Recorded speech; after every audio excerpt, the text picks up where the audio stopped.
به قسمت دوم هرمزگردی فشرده من خوش اومدین.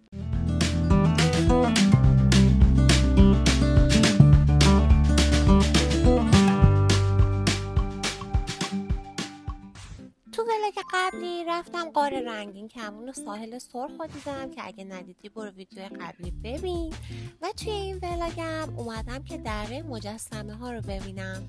البته چون تعطیلات بود خیلی شلوغ بود، ولی خب من کلی رفتم بالا تا رسیدم به این ارتفاع زیبا و کلی لذت بردم.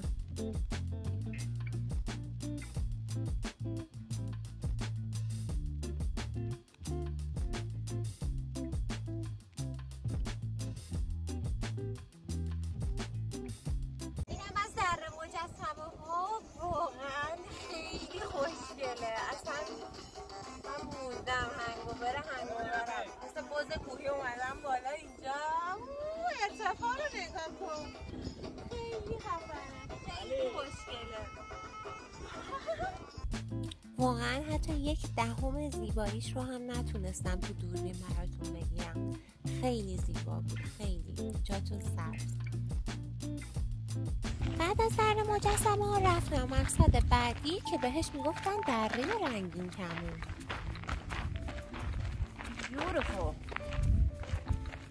So beautiful. بچه ها بین خودمونه اینجا. من قیافم یه جوری همه فکر میکنن خارجی هم. بعضی جا انگلیسی صحبت میکنم. متوجه نمیشه. It is so beautiful. It is beautiful. اینجا رو نگاه کن. واقعا هیچی ندارم بگم.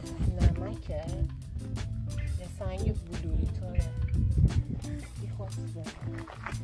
ببینید چقدر خوشگله بچه ها.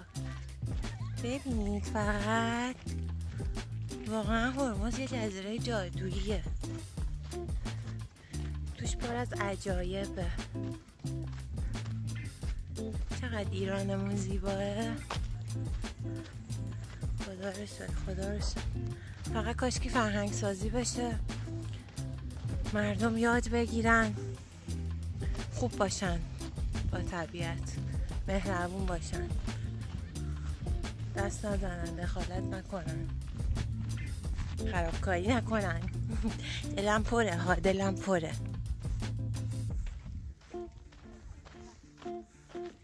That's beautiful. من چون یه اردیبهشتیم و اون سرم خاکه و تمایل شدیدی به طبیعت دارم، وقتی یه خورده تو طبیعت میمونم اینجوری دیوونه میشم انقدر که انرژی میگیرم. من همش دلم میخواد که بپرم بالا و پایین.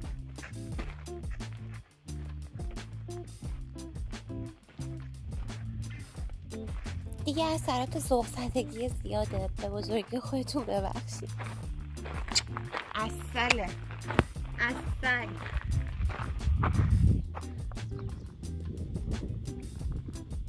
تمام سنگایی که اونجا بودن یه حالت بلوری و برقی داشتن که هر کاری کردم نتونستم توی دوربین براتون ضبط کنم اون حالت برقیشو، ولی خیلی خوشگل و جادویی بودن و واقعا داشتم ازشون انرژی میگرفتم.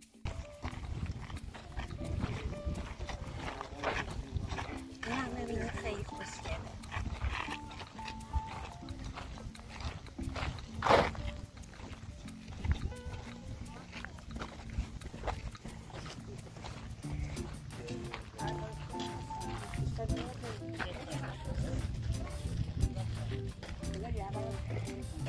خب من اومدم یه لوکیشن دیگه بهش میگم غار نمکی. وقت ندارم سریع ببینه نگاه بندازیم بریم میخوام برم اله نمک.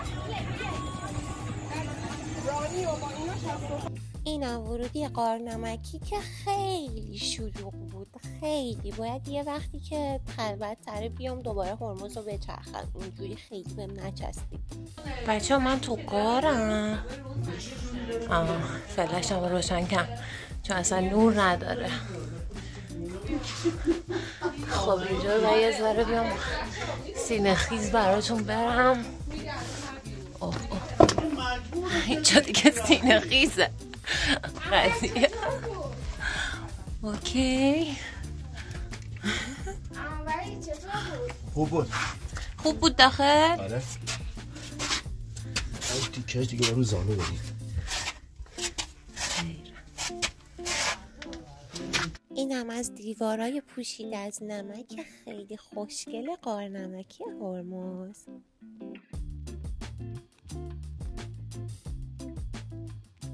بچه خیلی رفتن داخل اینجا سخته، باید رو زانو برم و یه خورده تنگی نفس گرفتم، برای همین دیگه داخل نمیرم چون خیلی تنگه. منم تنها هم بخورده ترسیدم در میگردم. بله بادبان ها رو بکشید که به عقب برمیگردیم. خب بالاخره رسیدم به الهه نمک. به شدت براش ذوق زدم. حالا رو باید پیمایش کنیم برسیم به الهه نمک. اصلا نمیدونم چه شکلیه چی در انتظارم، خیلی ذوق زدم. من واقعا یه سری صحنه ها رو که میبینم هرس میخورم. شما اینجا رو نگاه کن. آخه چرا باید یه همچین صحنه ای رو وسط جایی به این بکری و زیبایی ببینی و حالت خراب بشه؟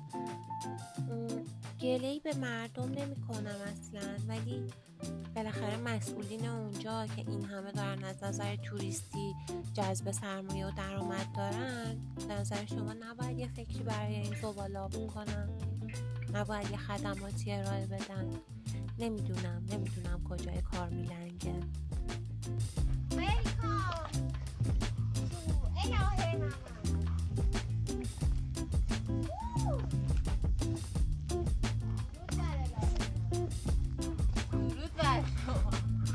درود بر این همه زیبایی.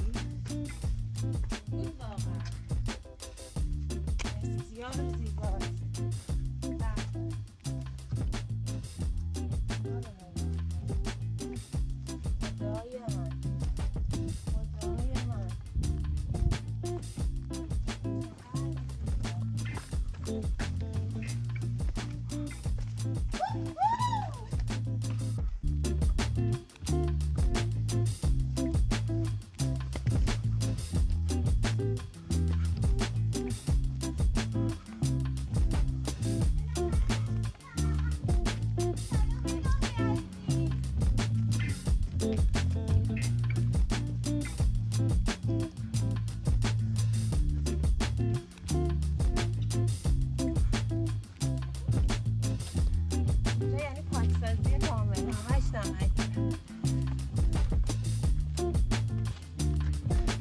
پیش الهه نمک نشستم به مدیتیشن و گوش کردم به سکوت و نظاره گر بودن و کلی حالم خوب شد.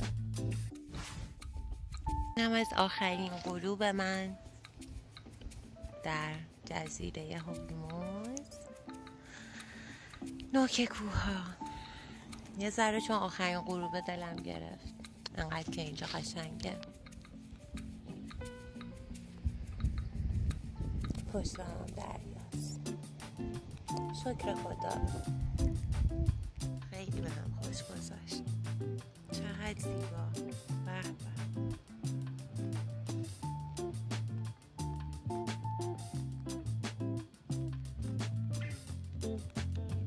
اینم نسفرن ماجراجو، نوک یکی از بچه کوههای هرمز که این سرش به دریا بود و اون سرش به غروب دلنشین و زیبا.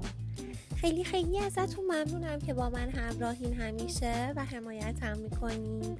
خوشحال میشم نظرتون رو برام کامنت کنین تا بتونم محتوای بهتری براتون تولید کنم و خوشحال میشم که سابسکرایبم کنید و منتظر ویدیوهای بعدی باشید.